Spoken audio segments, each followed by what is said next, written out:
एक व्यक्ति को दो जगह मतदान करने का अधिकार मिलना चाहिए? ये मुझे बता दीजिए आप कि एक ही व्यक्ति नौबतपुर में भी वोट कर ले और पटना में भी आकर वोट गिरा ले, एक ही व्यक्ति किशनगंज में भी वोट कर ले और ठाकुरगंज में भी जाकर वोट गिरा ले। ऐसा होना चाहिए क्या? संविधान इसकी इजाजत देती है क्या? तो SIR का काम गलत का 26 उठाकर पढ़ ले। जो भारत का नागरिक होगा वही भारत में मतदान करने का अधिकारी होगा, ये स्पष्ट है। तो जिन लोगों के भारत के संविधान से लगाव नहीं है, जो लोग। नमस्कार, आप देख रहे हैं इस वक्त एक न्यूज़ 24 और मैं हूं आपके साथ अनन्या सहाय।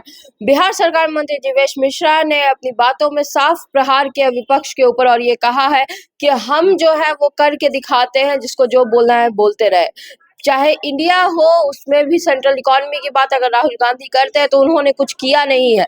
जो भी किया है वो हमने किया है, प्रधानमंत्री मोदी ने किया है। सबसे पहले हम आपको दिखाते हैं क्या कुछ कहते नजर आ रहे हैं जीवेश मिश्रा। तंत्र के प्रबुद्ध नागरिक के नाते आप स्पष्ट करिए और अंतिम व्यक्ति तक जाकर इस बात को बताइए कि क्या एक व्यक्ति को दो जगह मतदान करने का अधिकार मिलना चाहिए?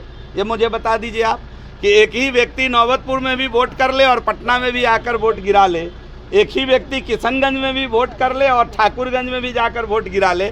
ऐसा होना चाहिए क्या? संविधान इसकी इजाज़त देती है क्या? तो SIR का काम गलत कहाँ है, मुझे बता दीजिए। और भारत के संविधान से जिसको भी प्रेम है वो भारत के संविधान का अनुच्छेद 326 उठाकर पढ़ ले। जो भारत का नागरिक होगा वही भारत में मतदान करने का अधिकारी होगा, ये स्पष्ट है।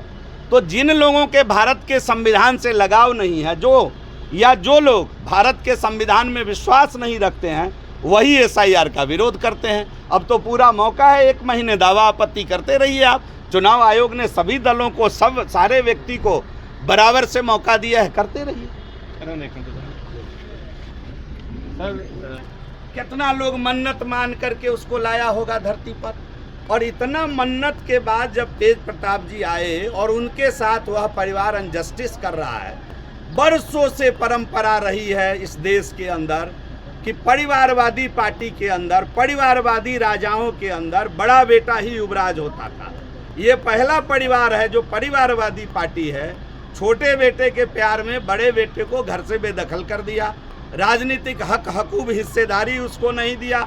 और मैं आज क्यों पूछ रहे हैं आप ये बात? मैं तो पहले कहा था कि तेज प्रताप जी को रन में आना ही पड़ेगा।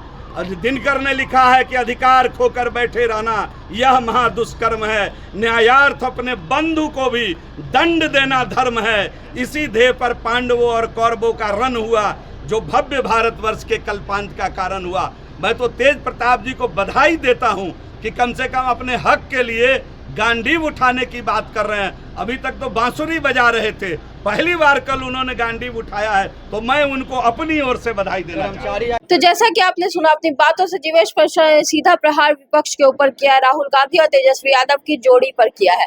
अब देखना यह है कि इन बातों का क्या जवाब विपक्ष की ओर से आता है। क्या सचमुच ही राहुल गांधी सिर्फ चुनावी जुमला दे रहे हैं और जनता को बहलाने की कोशिश कर रहे हैं, या कुछ इसमें सार्थकता भी है?